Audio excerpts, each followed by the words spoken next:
No, but this is the thing. I think a lot of this is a parenting issue, but there's difference certainly with teenagers. Yeah. You know, your kid is out and about. If they're not on their phone, for a start, they don't get homework information from school.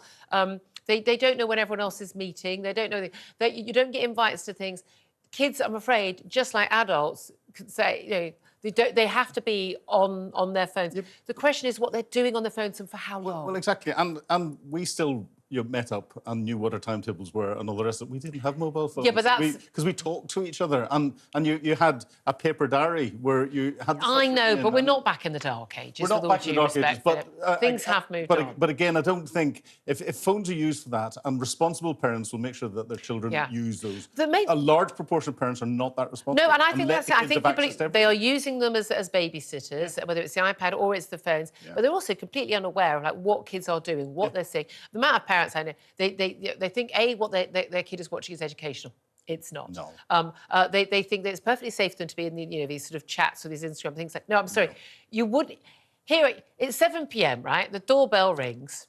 There's a bloke you've never met before outside the door goes, I want to talk to your 8-year-old. Would you allow that that man in to talk to you? No, you wouldn't. So why are you allowing them to do that on their phones? Yeah. I find it extraordinary people don't check if that bloke turned up in shorts dressed as a schoolboy and said, I want to talk to your 8-year-old. Yeah, even more creepy. Even more creepy. But, exactly, and that's the thing, kids just don't know. But also the pornography they're seeing. Yep. This is, especially with the smartphone thing, and is sharing it at school, again, instant suspension, second time out. But the number of parents who are totally and utterly unaware that that's what they're seeing. And then you get all these silly games. Yeah, read a book. Yeah. Right, we're going to make one more attempt to speak to Miriam Cates. Miriam, are you there and can we hear you? Can you hear me? Yay! Hey, fantastic, jolly good. We can hear you.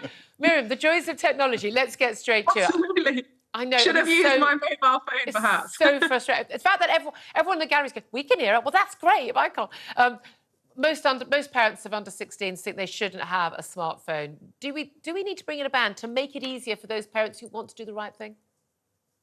I do think we need to bring in a ban, yes, and I think there are several reasons for that, and let's talk about parenting in a minute. But firstly, I think all the evidence shows that over the last 15 years, since smartphones became ubiquitous for adults, of course, but children as well, every potential measure you can think of to measure children's well-being and health has declined. Suicide has sadly gone up an awful lot for boys, but especially for girls. Self-harm, anxiety, addiction, pornography viewing, all these very, very harmful things have exploded amongst children. It's not just in this country, it's across the Western world. You might have heard of an American psychologist, Jonathan Haidt, who's done a lot of research into this. He's just about to release a new book which collates all this evidence. So I think it's very clear that social media and smartphones are very, very harmful to children. And if you look at other things that have been introduced, new technologies, new inventions that harm children, we do eventually just ban them. So whether that's cigarettes, whether that's children going down mines, whether that's introducing an age of consent, for example, there are some things that we just accept as a society are too harmful for children to handle, and we say, no, there has to be an age. And I think it is now becoming increasingly clear that this is the case for smartphones and social media. So that's why I would support a ban on that, as would the majority of parents.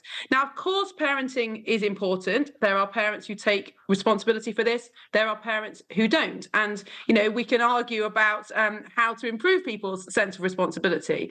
But ultimately, I think the evidence shows that smartphones are so addictive that even parents with the very, very best intentions can't actually look at everything their children is looking at. They can't protect them from other children, what they're looking at.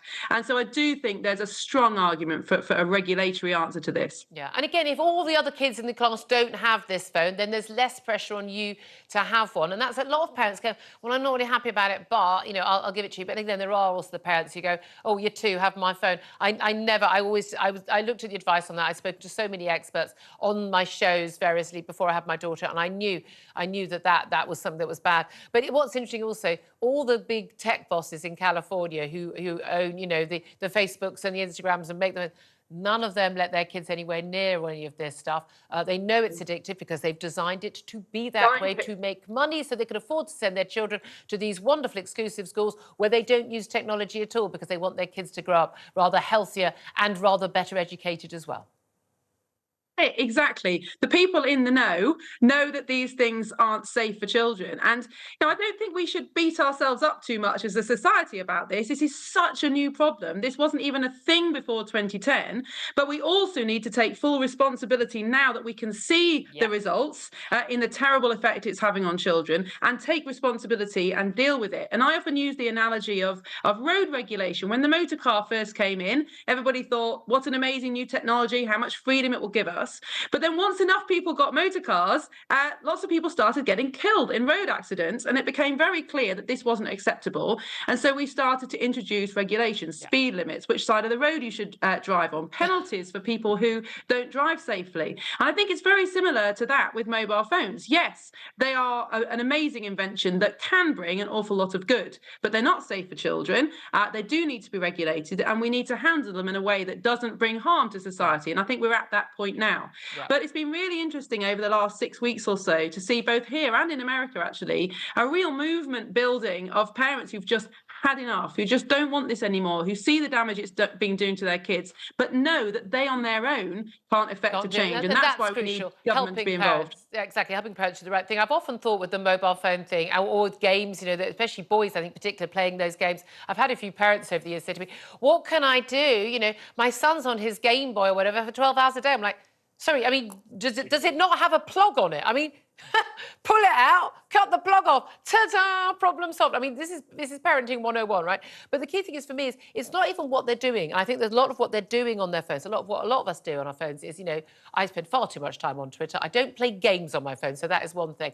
But the pointless and utterly mindless, the Candy Crushes, those sort of games and things like that, no good for anyone's brain, and of course addictive. The porn, the horrible, the violence, all the stuff they're seeing, the silly competitive stuff on Instagram, and the weird sort of pictures that women do, those the duck mouths. I mean, what on earth's going on there? But the other thing for me is what children are not doing when they're on their phones. And I've seen groups of teenagers where they're literally all standing around looking at their phones. They're not talking to each other.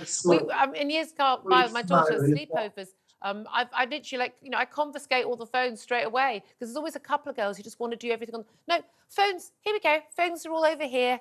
All sealed up. Thank you very much. Now have fun.